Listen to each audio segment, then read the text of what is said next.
Pagsapit ng alas 12, magsisimula na ang mga ingay sa labas. Pero paano kung hindi pusa ang maririnig mo kung hindi mga tao?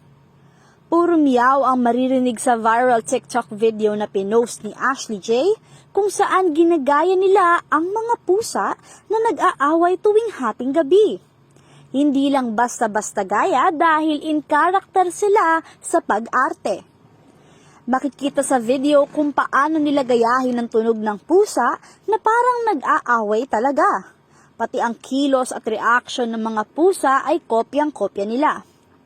Maging ang kumukuha ng video, hindi na napigilan ng sarili at tumatawa na. Sa loob lang ng ilang oras, umabot na sa 38,000 likes ang video.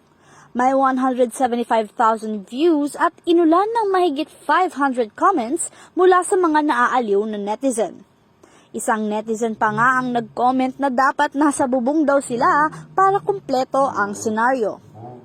Kung sila ang maririnig mo sa hating gabi, for the deadma or for the taboy, ano ang gagawin mo?